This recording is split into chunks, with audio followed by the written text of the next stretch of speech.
ETF index mutual funds నేర్చుకుని stock మార్కెట్లో రాణించాలనుకుంటున్నారా? వెంటనే ఈ నెంబర్కి కాల్ చేయండి.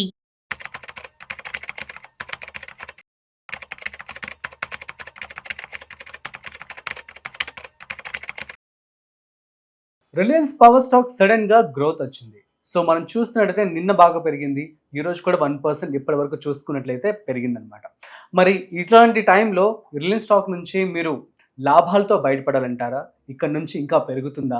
అట్ ది సేమ్ టైం అసలు ఎందుకని ఇంతకుముందు కొంచెం డౌన్ అయింది అండ్ దాని యొక్క ఫ్యూచర్ ఎలా ఉండబోతుంది, ఈ విషయాలు కూడా మనతో చెప్పడానికి మనతో financial planner so Anil Kumar garu ఉన్నారు. సో వారి మాటల్లో మరింత సమాచారం అడిగి తెలుసుకుందాం. సో హాయ్ హలో నమస్తే, welcome to business buzz with Rajeev Pasupuleti on Suman TV. So hi sir, నమస్తే. నమస్తే అండి. ఎలా ఉన్నారు సార్? గుడ్. యా సార్, మనం చూస్తున్నట్లయితే రిలయన్స్ పవర్ సో నిన్న మంచి గ్రోత్ వచ్చింది అండ్ ఈరోజు కూడా మంచిగా 1% వరకు ట్రేడ్ అవుతుంది ఎక్స్ట్రా. సో దీన్ని బట్టి మనం చూసుకుంటే ఎవరైతే ఇందులో ఇన్వెస్ట్మెంట్ చేశారో వాళ్ళని హోల్డ్ చేయమంటారా, లేదంటే లాభాలతో బయటపడమంటారా? సో అది వెరీ కరెంట్లీ ఇప్పుడున్న ట్రెండ్ అవుతున్న స్టాక్. మనం చూసుకుంటే ఏంటంటే లాస్ట్ ఇయర్ ఈ టయానికి 28-27 రూపాయల దగ్గర ట్రేడ్ అవుతున్న రిలయన్స్ పవర్ ఇవాళ 72 దగ్గరికి వచ్చేసింది, ఒక 150. అండ్ లాస్ట్ 2-3 సెషన్స్లో చాలా బాగా పెరిగింది. ఈవెన్ ఇవాళ మార్నింగ్ కూడా 5% ప్లస్ పెరిగింది. ఇలాంటి టైంలో ఇన్వెస్ట్ చేయాలా వద్దా అని చాలా మంది పొద్దున్న నుంచి కూడా నా క్లయింట్స్ మార్నింగ్ నుంచి అడుగుతా ఉన్నారు. సో ఇది 52 వీక్ రీజనబుల్ గా కూడా ఉంది కాబట్టి చేయొచ్చా లేదా? ఇంతకుముందు వన్ రీజన్ ఇంతకుముందు ఏంటంటే ఇది అనిల్ అంబానీ స్టాక్ ఇది. సో అందుకే ఆయన అప్పుడు లాస్ అయినప్పుడు అన్ని స్టాక్స్ కూడా కరెక్షన్ అయ్యాయి. సో ఇది కూడా అప్పుడు బీట్ అయింది, వీటికి కూడా ఇబ్బందులు వచ్చాయి. కాకపోతే ఏంటంటే వన్ ఆఫ్ ద రీజన్ ఇది ర్యాండమ్ గా పెరగట్లేదు. సో మీరు మొన్న Q4 మన 2024 Q4 Q4 రిజల్ట్స్ ఏవైతే చూసుకున్నామో వాటిలో ఫర్ షూర్ ఒకటి టర్న్ అరౌండ్ అయింది. అది కూడా ఏంటంటే నియర్లీ ఒక 125 crores ప్రాఫిట్ వచ్చింది. అదే లాస్ట్ ఇయర్ మీరు చూసుకుంటే మైనస్ అంటే లాస్ ఆఫ్ 400 crores, 397 crores లాస్కి అగేనెస్ట్గా తీసుకుంటే ఇప్పుడు ఈసారి కన్సాలిడేటెడ్ ప్రాఫిట్స్ 125 crores వచ్చింది అనమాట. సో దిస్ వన్ ఇంపార్టెంట్ కూడా ఏంటంటే ఆపరేషన్స్ నుంచి రెవెన్యూ కూడా నియర్లీ 2,000 కోట్లు 1% లాస్ట్ ఇయర్ కన్నా పెరిగింది. So it is not only supported by financials but profit కూడా పెరిగింది. ఆల్సో ఇంపార్టెంట్ ఏంటంటే ఇంకొక సబ్సిడరీ ఉంది అనమాట, దాని పేరు Reliance new energies private limited అని. దానికి ఒక నియర్లీ 350 మెగావాట్లకి సప్లైకి ఒక పబ్లిక్ SJVN లిమిటెడ్ అని ఏదైతే PSU కంపెనీ అనమాట, దాని నుంచి ఆర్డర్ వచ్చిందనమాట, లీడర్ ఆఫ్ అవార్డు రన్ చేయడానికి. సో ఇది సోలార్ ప్రాజెక్ట్ అనమాట.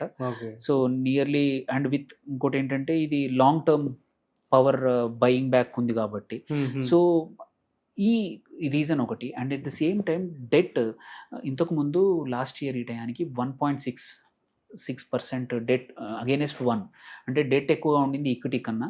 అది ఇప్పుడు లెస్ దెన్ 1.8 డెట్కి వచ్చేసింది. సో నియర్లీ 3,000 కోట్లు డెట్ తీర్చేశారు లాస్ట్ ఇయర్. సో డెట్ తగ్గిపోయింది. So debt to equity ratio కూడా బెటర్ అయింది, ఇప్పుడు డెట్ తగ్గిపోయి 0.88కి వచ్చేసింది. సో అదొక one of the major reasons ఈ దీనికి. సైమిల్టేనియస్లీ ఏంటంటే ఇది ఉందా లేదా, సపోజ్ ఇప్పుడు ఎవరైతే ఇన్వెస్ట్ చేస్తున్నారో వాళ్ళు ఉంచుకోవచ్చా లేదా. సో వాళ్ళకి ఏంటంటే ఈ డెట్ ఈక్విటీ రేషియో కానీ రీసెంట్ రిలయన్స్ న్యూ ఎనర్జీ ఏదైతే subsidiary of power Reliance power దాని కొత్త సైనింగ్ ఆఫ్ కొత్త కాంట్రాక్ట్లు కానీ అవార్డు వచ్చింది. ఆల్సో వీళ్ళకున్న long term power purchase agreement PPAs అంటాము, power purchase, most of them are long term. So long term ఉంటే ఏంటి అడ్వాంటేజ్ ఏంటంటే పాత ప్రైస్ దగ్గర ఆల్రెడీ లాక్ ఇన్ అయిపోయి ఉంటాయి. సో రెవెన్యూస్ అనేది సర్టెన్, అంటే ప్రాబబిలిటీ అది పెరగచ్చా వస్తుందా లేదా అనే కాకుండా వచ్చే అవకాశాలు ఉన్నాయి అన్నమాట. సో ఆ లెక్కన చూసుకుంటే డెట్ కూడా తగ్గడం వల్ల కొంచెం రిస్క్, ఇంతకు ముందు ఉన్న స్టాక్ ఉన్న రిస్క్ అనేది తగ్గడం మాత్రం జరిగింది. సో అందుకే ఎవరైతే ఉన్నారో ఇన్వెస్ట్ చేస్తున్నారో తక్కువ, ఎస్పెషల్లీ రిలయన్స్ పవర్లో లాస్ట్ ఇయర్ కానీ ఒక 1.5 year బ్యాక్ ఈవెన్ 17-16 దగ్గర ఎవరైతే స్టాక్ కొన్నారో వాళ్ళు ఇప్పుడు ఎగ్జిట్ అవ్వాలంటే కొంచెం ఎగ్జిట్, ఇప్పుడు లెట్స్ సే మీరు పెట్టిన అమౌంట్కి, ఎందుకంటే నియర్లీ 152%, 200% పెరిగింది. సో మీరు 18-20 దగ్గర కొన్న వాళ్ళు ఇవాళ 72 దగ్గర ట్రేడ్ అయినప్పుడు మీరు పెట్టిన ఇన్వెస్ట్మెంట్ బయటకు తీసేసుకోండి, ప్రాఫిట్ అలాగే ఉంచుకొని ఇంకొక 1 or 2 years ఉంచుకునే అవకాశం, ఇబ్బంది ఏం లేదు. ఎందుకంటే రికవరీ స్టార్ట్ అయింది కాబట్టి ఇక్కడ నుంచి ఇంకా మచ్ హయ్యర్ గ్రోత్ ఉండే అవకాశాలు ఉన్నాయన్నమాట. సో దీనివల్ల డెట్ సర్వీసింగ్ యాక్చువల్లీ ఏంటంటే లాస్ట్ 1 yearలో 5,338 కోట్ల అప్పు తీర్చేశారు.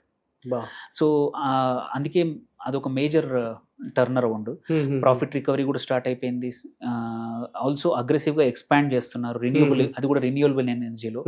సో ఇవన్నీ ఉండడం వల్ల ఇట్స్ అండ్ ఎస్పెషల్లీ మనం చూసుకుంటే లాస్ట్ 6 months 3-4 months నుంచి కూడా clean energy, renewable energy stocks ఏవైతున్నాయో మంచిగా ట్రేడ్ అవుతున్నాయి. సో వాళ్ళ పోర్ట్ఫోలియో కూడా పెంచుకుంటున్నారు కాబట్టి there is a good scope that ఈ స్టాక్ కూడా మంచిగా పర్ఫామ్ చేసే అవకాశం ఉంది.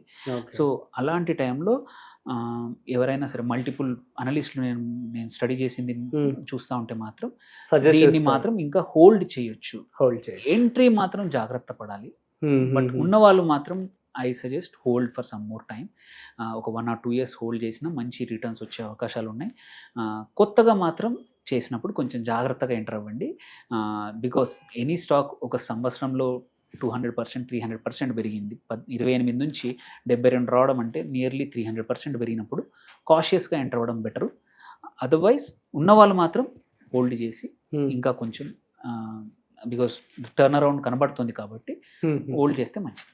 Okay, super sir, thank you so much. So guys అర్థమైంది కదా. సో రిలయన్స్ పవర్ అనేది ఎందుకు కాదనుకున్నా మంచిగా గ్రోత్ అయితే అవడం జరుగుతుంది compare to last year. So దీన్ని హోల్డ్ చేస్తే కూడా బెటర్ అని చెప్పడం జరుగుతుంది. సో డాక్టర్ అనిల్ గారు మరొక ఇంట్రెస్టింగ్ కాంటెంట్తో మళ్ళీ కలుద్దాం. అంతవరకు చూస్తూనే ఉండండి సుమన్ టీవీ.